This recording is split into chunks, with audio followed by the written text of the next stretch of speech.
O Senhor esteja convosco. Proclamação do Evangelho de Jesus Cristo segundo Lucas. Naquele tempo, enquanto Jesus falava, um fariseu convidou-o para jantar com ele. Jesus entrou e pôs-se à mesa. O fariseu ficou admirado ao ver que Jesus não tivesse lavado as mãos antes da refeição. O Senhor disse ao fariseu: Vós, fariseus, limpais o copo e o prato por fora, mas o vosso interior está cheio de roubos e maldades. Insensatos! Aquele que fez o exterior, não fez também o interior? Antes, dai esmola do que vós possuís, e tudo ficará puro para vós. Palavra da salvação.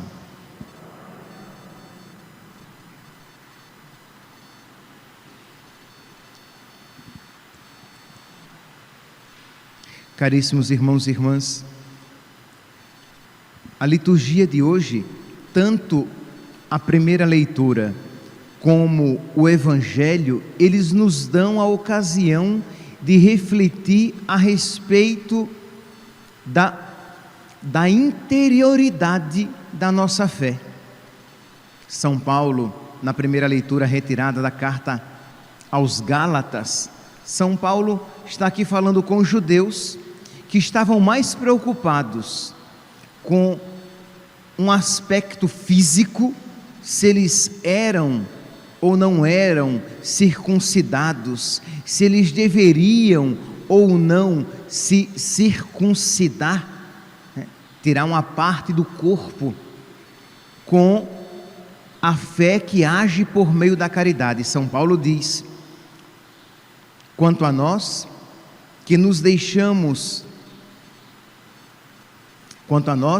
versículo 5, Gálatas, capítulo 5, versículo 5, quanto a nós que nos deixamos conduzir pelo Espírito, é da fé que aguardamos a justificação, objeto de nossa esperança.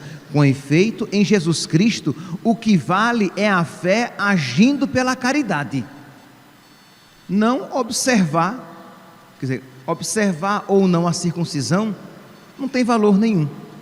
Então o que vale é a fé agindo pela caridade.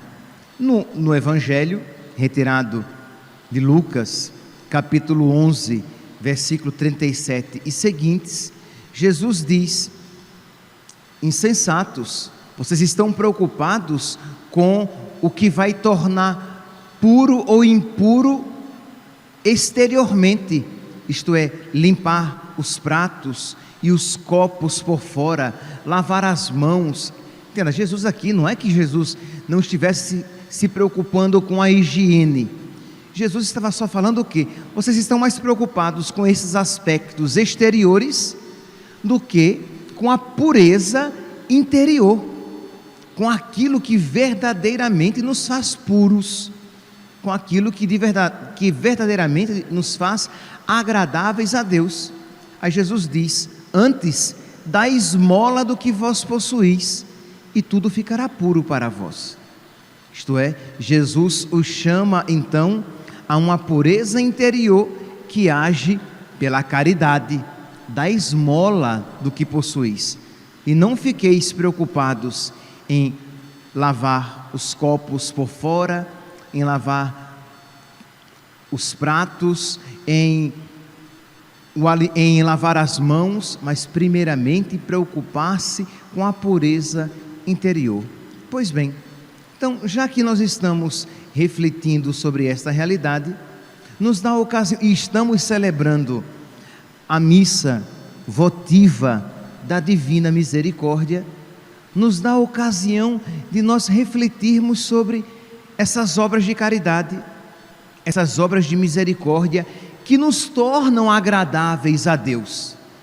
Porque uma fé que não age pela caridade, ela é uma fé apenas, como se diz, para inglês ver, é apenas uma religiosidade exterior, mas não uma religiosidade que brota do meu interior, que me modifica desde dentro. É uma fé que está ligada a práticas externas, mas que não me modifica interiormente. O que vale, com efeito, em Jesus Cristo, o que vale é a fé agindo pela caridade. No Catecismo, no número 2447, 2447, nós vamos ver, neste número, uma reflexão sobre as obras de caridade, as obras corporais e espirituais, as obras que nós cristãos devemos praticar, essas obras de misericórdia, corporais e espirituais. Diz então, peço que você que tem o catecismo, e se você não tiver, procure adquirir o Catecismo da Igreja Católica. Ele não é um livro difícil, ele é um livro razoavelmente robusto, mas que você vai lendo sem pressa. E aí, claro, quando você não compreender uma ou outra passagem, você pode procurar uma pessoa que você ache que sabe um pouquinho mais, procurar o seu sacerdote e pedir uma explicação. Por incrível que pareça, mas é verdade, a leitura do catecismo é muito mais fácil do que a leitura da Bíblia. Preciso repetir? A leitura do catecismo é muito mais fácil do que a leitura da Bíblia, porque a Bíblia, como ela não se explica a si mesma, ela pode ser interpretada de várias maneiras. Então você precisa conhecer a fé da igreja, para a partir da fé da igreja você ler a Sagrada Escritura.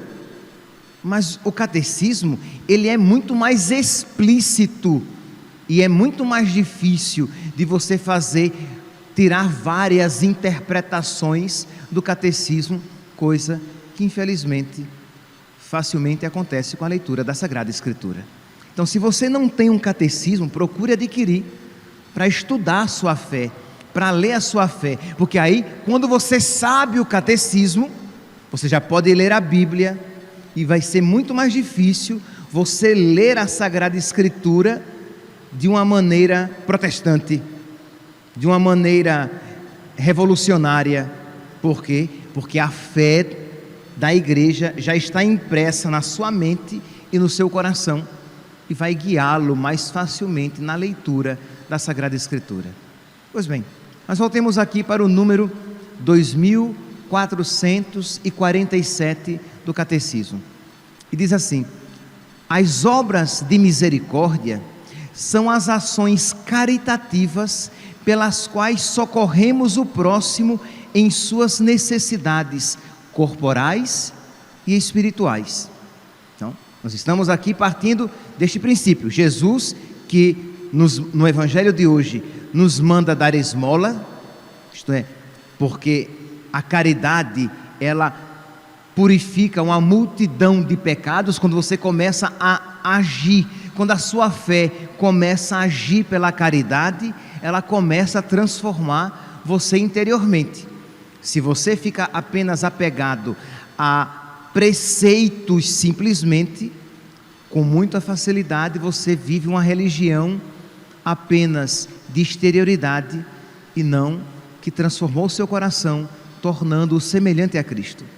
Então, aqui nós vemos o catecismo falando sobre a necessidade, primeiramente explicando o que são as obras de misericórdia corporais e espirituais. Ele continua: instruir, corrigir, aconselhar, consolar, confortar, são obras de misericórdia espiritual, como também perdoar e suportar com paciência.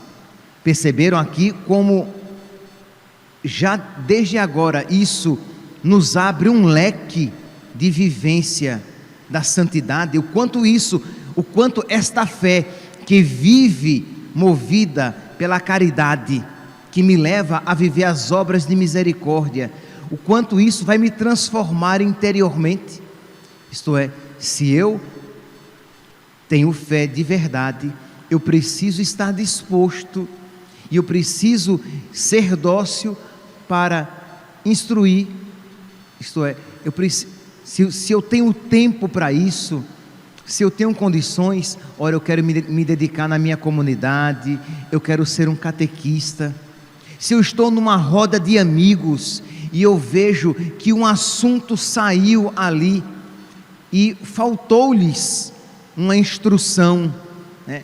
E eu preciso então instruir os meus amigos, falar sobre eles a respeito da necessidade de se casar na igreja, da necessidade de fazer frequentemente uma boa confissão, para que eu possa receber Jesus na Eucaristia em estado de graça, falar para eles a respeito da Eucaristia. Ah, padre, mas eu tenho vergonha, vamos chamar de Carola. É verdade, meu santo, você ama mais a sua imagem do que os seus amigos, porque se você os amasse, você ia querer o bem deles, mesmo que para isso você fosse chamado de Carola, quadrado, porque quando a gente, movido pela caridade, com jeito, com sabedoria, a gente instrui, sempre fica algo, mesmo que eles riam no momento e façam de que não estão levando muito em conta aquilo que você está falando, sempre fica algo. Então você, movido pela caridade, você instruiu, você os educou na fé, você os evangelizou, os catequizou. Instruir, corrigir não como quem quer humilhar, não como quem quer mostrar que eu estou certo, corrigir com caridade. Vocês podem ver lá em Mateus capítulo 18, versículo 15, quando Nosso Senhor diz: se o teu irmão pecar, vai, corrige, vai a sós, corrige. Quer dizer, todo esse jeito de eu quero ganhar o meu irmão, eu quero ganhar o meu irmão para Cristo. Eu não quero simplesmente mostrar que eu estou certo e ele errado, ou humilhá-lo em público. Não é essa a finalidade. Isso não seria obra de misericórdia, isso é apenas o seu orgulho agindo. Então, instruir, corrigir com jeito, com sabedoria. Então por isso que você precisa rezar pedindo a Deus sabedoria, rezar pelas pessoas a quem você vai corrigir, instruir, e ter uma sábia perseverança em, movido pela caridade, você ser sabiamente inconveniente. Pronto, encontrei aqui a expressão, sabiamente inconveniente. Sim, porque, sejamos sinceros, instruir e corrigir quem não quer ser instruído e corrigido é tão chato, né? É tão chato. Mas se você quer aquilo que lhe agrada, você deixará de mão. Mas se você age com misericórdia, você quer a salvação daquele irmão tanto quanto você quer a sua salvação. Então, como eu quero me salvar, eu quero que o meu irmão se salve também. Então, com sábia inconveniência, eu vou de novo, uma outra vez, noutra ocasião, puxar aquele assunto. Então, fulano, com a gente conversando, lá vem você de novo. Não, mas olha, deixa eu explicar direitinho. Às vezes você vai dizer a mesma coisa. Eu explicar direitinho é apenas dizer mais uma vez, mas quem sabe naquele momento o coração dele estará um pouquinho mais aberto para acolher aquela palavra. Não desista do seu irmão. E aqui irmão pode ser o seu pai, a sua mãe, o seu filho, a sua filha, o seu vizinho. Não desista do seu irmão, porque Nosso Senhor não desiste de você. Então, com a mesma caridade com que Jesus ama você, você deve amar o seu irmão. Da mesma maneira que Jesus misericordiosamente nos trata, devemos tratar os nossos irmãos. Então, com sábia inconveniência, nós iremos, com sábia insistência, nós iremos perseverar, mas com sábia insistência, não apenas insistência, com sábia inconveniência, não apenas sendo inconveniente. Então você precisa rezar pelo anjo da guarda daquela pessoa, suplicar o Espírito Santo sobre aquela pessoa e sobre você, para que Deus fale por meio de você, e Deus prepare o coração daquela pessoa para ouvir, para que você saiba dizer as coisas certas que você vai dizer, porque a gente às vezes diz o certo da maneira errada, e o diabo se aproveita e fecha o coração da pessoa. Se você diz o certo aos gritos, se você diz o certo com cara feia, se você instrui com impaciência, é um prato cheio para o diabo. Então você precisa ter uma doce firmeza. Você é firme, não é o que você também é bobo. Você é firme, mas sem perder a paciência, sem perder a caridade, sem perder a misericórdia, sem esquecer que você não está repreendendo ninguém do alto de um pedestal, porque você também é repreensível, você também é necessitado de misericórdia. Pois bem, então continuemos aqui. Então, as obras espirituais de misericórdia: instruir, corrigir, aconselhar, consolar uma pessoa sofrida, uma pessoa que está passando por dificuldades. Você vai consolar aquela pessoa, consolar, suportar com paciência os limites do meu irmão, as falhas de personalidade do meu irmão, os pecados do meu irmão que ainda não se converteu. Suportar. Se você já vai, como se diz, com os pés nos peitos da pessoa, se você não aguenta mais o pecado dele e dela, você não está agindo com caridade, com misericórdia. Agora lembre-se, suportar com paciência não significa que você aceitou o pecado do seu irmão, da sua irmã. Significa que você continua rezando e esperando uma próxima oportunidade para novamente tentar ganhá-la para Deus, tentar ganhá-lo para Deus. Então a impaciência é uma tentação, é um vício, é um veneno para que você exerça a caridade, a obra de misericórdia, de aconselhar, de corrigir, de instruir, de suportar com paciência. Então você percebe que se você não tiver vida de oração, se você não tiver o coração de Cristo no seu peito, você com facilidade, você deixará de lado, você não vai perdoar, que é uma obra de misericórdia. E perdoar não é desculpar. Desculpar é quando eu desculpo alguém que não teve intenção de me magoar. Então, tá bom, está desculpado, não teve intenção. Perdoar, não, a pessoa sabia que aquilo era mal, a pessoa tinha consciência de que ia me magoar, ou às vezes até queria me magoar, e eu então, por misericórdia, eu perdoo, porque eu não posso, primeiro porque eu sei que Deus me perdoou muito mais. Segundo, porque nosso Senhor me dá como mandamento perdoar. Terceiro, porque eu sei que o meu irmão necessita do meu perdão.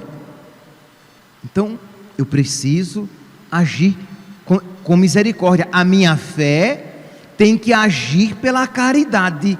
Senão eu digo que tenho fé, mas eu não tenho obras. E quem diz que tem fé, mas não tem obras, a sua fé está morta. E essas obras, a respeito das quais São Tiago fala, é a caridade.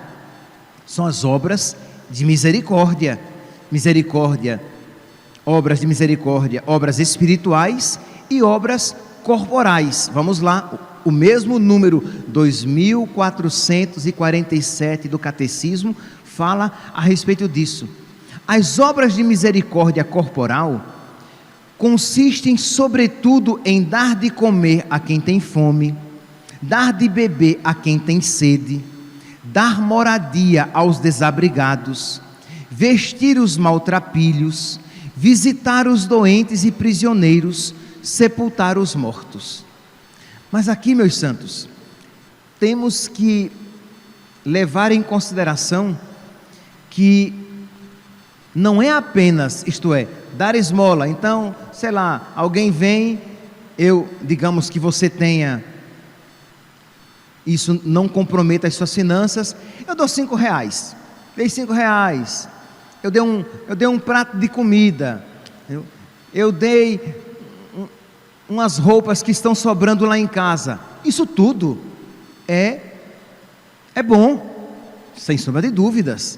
Isso tudo é acolhido de maneira agradável por Deus. Deus se alegra. Mas ainda não é uma obra de misericórdia no sentido heróico da palavra, que o santifique. Porque às vezes, isso que eu vou dizer agora, é para livrar você da soberba que tornará você pior ao fazer essa obra de misericórdia. Você dá R$5 a alguém e você já se acha santo. Você dá um prato de comida a quem está passando fome, você já acha que você é Madre Teresa de Calcutá. Você dá umas peças de roupa que estão sobrando, você já acha que você já merece o céu. E vamos devagar, meu santo. O que você está fazendo é bom, mas para que esta obra de misericórdia, você é bom e você deve fazer, mas isso deve levar você a viver cada vez mais, de tal maneira, viver as obras de misericórdia, que o seu coração vai se transformando como o coração de nosso Senhor. Quando Ele veio nos salvar, Ele já veio fazer uma obra de misericórdia, mas Ele poderia salvar sem sofrer, mas Ele quis fazer uma obra de misericórdia que lhe custasse. Então, a obra de misericórdia que nos santifica mais do que nunca é aquela que nos custa. Se não me custa, ela continua sendo boa e você deve fazer, mas vá devagar com o andor, entendeu? Porque você não é santo e é de barro. Vá devagar, porque o diabo vai colocando no seu coração, você dá uns 2 tons, uns tostões, um dinheirinho a alguém, você já se acha, nossa, a última Coca-Cola do deserto. Eu sou santo porque eu dou algumas roupas, eu dou uma cesta básica. Isso é bom, entendeu? Eu não estou dizendo que isso não seja bom, mas cuidado com a soberba, que o diabo vai e entra no seu coração e diz: nossa, como você é bom, como você é santo, você todo mês você faz isso. Porque imagine, quando São Francisco quis viver a caridade, a misericórdia, primeiramente, ele pegou uma grande quantidade de tecidos e de dinheiro do pai, e o pai não reclamava quando ele pegava um dinheirinho e dava aos pobres, mas quando ele pegou muitão, o pai não gostou daquela história, porque fazer caridade comprometendo assim, sendo muito, dessa maneira não. Quando Santa Rosa de Lima, é até o exemplo que o catecismo traz aqui no número 2449, quando ela quis cuidar dos pobres, ela começou a colocar os pobres dentro da casa dela. A mãe disse: não, que é isso? Você enlouqueceu? Diz aqui: no dia em que sua mãe repreendeu por manter em casa pobres e doentes, Santa Rosa de Lima disse: minha mãe, quando servimos aos pobres e doentes, servimos a Jesus. Não devemos nos cansar de ajudar o próximo, porque neles é a Jesus que servimos. Percebe que é uma caridade diferente, né? É uma misericórdia diferente, é uma misericórdia que você diz: misericórdia, isso me compromete. Tem que ter um coração muito grande, e é bom que nós tenhamos a meta, que nós saibamos o que é ser santo, para que nós não nos vangloriemos quando fizermos coisas pichotinhas, xoxinhas, que devem ser feitas, porque a gente começa pequenininho, mas cuidado, que estamos longe. Quando Madre Teresa de Calcutá quis amar a Deus, ela quis amar até doer. Ela não quis amar sem se comprometer.